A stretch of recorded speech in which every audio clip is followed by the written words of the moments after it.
চুমকি ব্লগে সবাইকে স্বাগত জানাই। তো আজকে আমি বানাবো চিকেন কষা। তো দেখতেই পাচ্ছ চিকেন লেগ পিসগুলি কত বড় বড়। তো এগুলিকে আমি হলুদ লবণ মেখে তেলের মধ্যে ফ্রাই করে নেব। আগে এখানে পেঁয়াজ কুচি কুচি করে কেটে নিয়েছি, টমেটো, আর আগের থেকে আমি মশলা করে রেখেছি রসুন, আদা, কাঁচা লঙ্কা, গোটা জিরা, গোটা ধনিয়া, হলুদ, কাশ্মীরি লাল লঙ্কা। এখানে আলু কেটে নিয়েছি, আলুটিকেও আমি ফ্রাই করে নেব।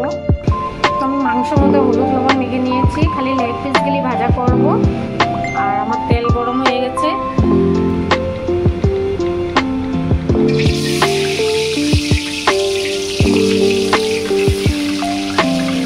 আমার লেগ পিস ভাজা হয়ে গেছে, এখন আলুগুলি ভেজে নেব। তো তেলে দিয়ে দেবো আমি তেজপাতা, গোটা গরম মশলা, এলাচি, দারচিনি, লং, দিয়ে দেব পেঁয়াজ। তো পেঁয়াজের কাঁচা গন্ধ চলে গিয়েছে, দিয়ে দেব মশলাটা করে রেখেছিলাম যে, দিয়ে দেব টমেটো কুচি। মশলাটাকে আমি ভালো মতন কষিয়ে নিব।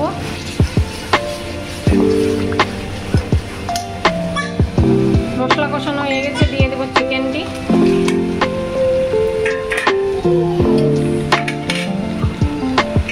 আলুটিও দিয়ে দিব আমি এখানে।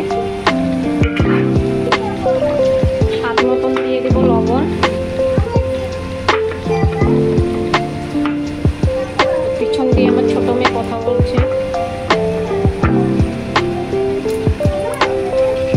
তখন আমি ঢেকে দিব এটাকে, হতে থাক আস্তে আস্তে। তো আমার মাংস কষানো হয়ে গেছে, দিয়ে দেব জল। জল বেশি দিব না, অল্প দিব। তো আমার চিকেন কষা রেডি হয়ে গেছে, গ্যাসটা অফ করে দেবো। তো আমার চিকেন কষা কেমন